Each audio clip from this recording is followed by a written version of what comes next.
Assalamu alaikum chers élèves, ravi de vous retrouver et merci de me recevoir chez vous. Alors la séance d'aujourd'hui est réservée aux élèves SGC. On va traiter leur deuxième chapitre se rapportant à l'organisation de la production et on commence par la combinaison productive. Cette notion qui signifie que toute entreprise qui cherche à réaliser une production doit a priori combiner deux facteurs de production. Le facteur travail et le facteur capital.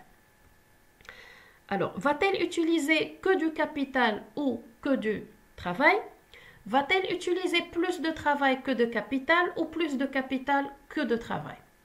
C'est une vraie énigme pour l'entreprise parce que à ce niveau, elle doit prendre une décision et choisir la meilleure combinaison productive qui va lui permettre d'assurer la meilleure rentabilité au moindre coût. Donc l'entreprise خصها تختار التركيبة الإنتاجية اللي غتمكنها باش تحقق أحسن أو أكبر مردودية بأقل تكلفة. Alors ce qui nous mène à l'étude de la productivité. Alors c'est quoi la productivité et comment va-t-on pouvoir la mesurer? Alors la productivité, c'est un rapport entre la production et les facteurs utilisés pour réaliser cette production. هي علاقة ما بين الإنتاج والعوامل التي أدت إلى تحقيق هذا الإنتاج. Alors, pour la mesurer, le calcul de la productivité physique, appelé également rendement, dans lequel on va utiliser le volume de la production, c'est-à-dire la quantité produite. Ou bien, on va calculer la productivité apparente, appelée également productivité en valeur, et dans ce cas, on va utiliser la valeur de la production, donc la valeur ajoutée. Les deux formules de calcul, on va les voir chacune à part parce que la question peut figurer sur votre examen et donc vous devez savoir comment réaliser le calcul. On commence par la productivité physique ou rendement. Alors, on a dit déjà que c'est un rapport. Donc, on retrouve deux éléments. Le volume de la production qui sera divisé par le facteur de production. La formule de calcul est la suivante. Rendement travail ou productivité physique travail égale quantité produite sur nombre de travailleurs.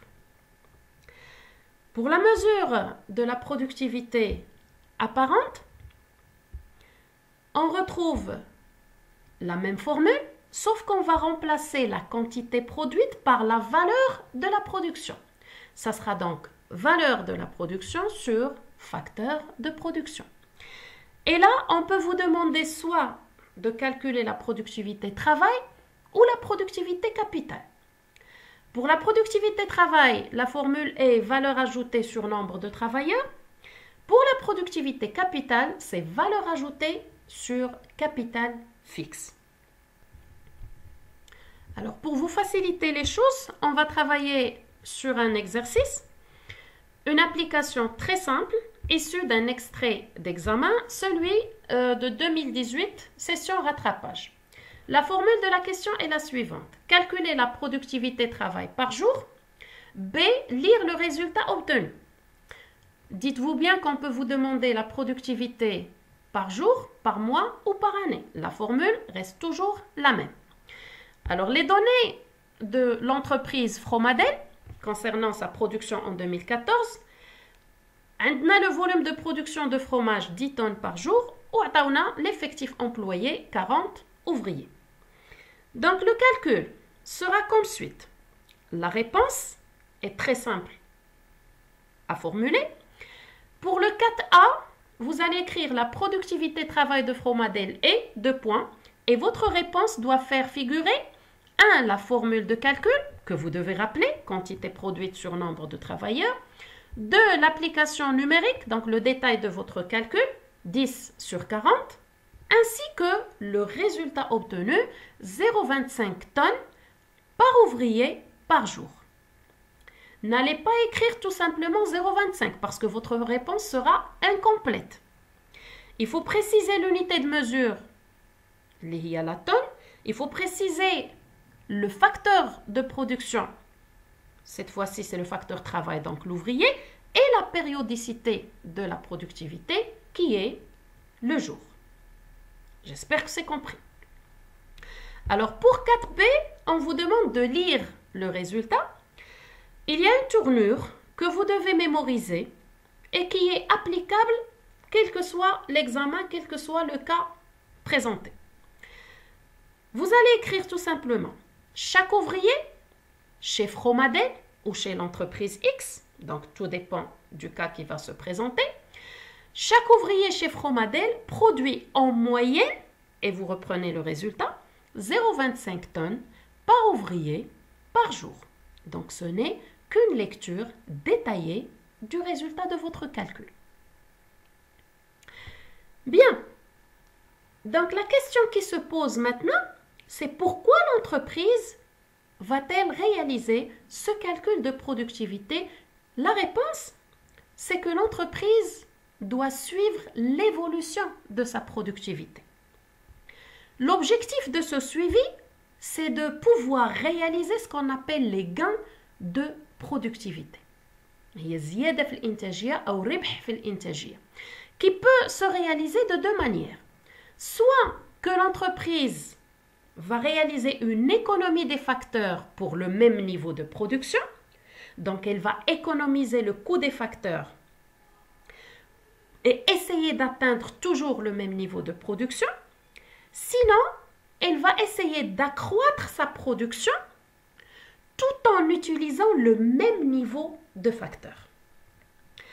Autre question qu'on peut vous demander dans votre examen, c'est quelle est l'origine du gain de productivité? Et donc, puisque l'entreprise va utiliser deux facteurs de production, donc l'origine du gain de productivité, c'est soit de l'un, soit de l'autre. Du côté travail, l'entreprise peut améliorer la compétence de son personnel à travers les formations, les motivations, chose qui va faire augmenter, bien sûr, leur productivité. Du côté capital, l'entreprise peut investir dans le progrès technique par l'acquisition de machines encore plus performantes. Elle peut aussi réorganiser le travail à travers un changement d'horaire ou un travail, par exemple, d'heures supplémentaires. Sinon, elle peut modifier la répartition des tâches ou changer carrément l'implantation de ses ateliers. La dernière question qui peut figurer sur vos examens, c'est donc quel est l'effet du gain de productivité ou quelle est l'utilité du gain de productivité. Eh bien, ce gain va profiter d'abord aux propriétaires de l'entreprise par une maximisation des bénéfices, une hausse des dividendes, les dividendes des actions. Ça va être bénéfique aussi pour le personnel, pour lequel il y aurait une augmentation des salaires, des versements de primes, avantages sociaux. Ça va être finalement bénéfique pour les consommateurs puisque ça va occasionner une baisse de prix. Alors, sur ce, j'espère que le contenu de la vidéo vous a été bénéfique. Soyez au rendez-vous pour la prochaine séance. On va aborder la deuxième partie du chapitre qui se rapporte au progrès technique. D'ici là, دمتم في رعاية الله وإلى اللقاء.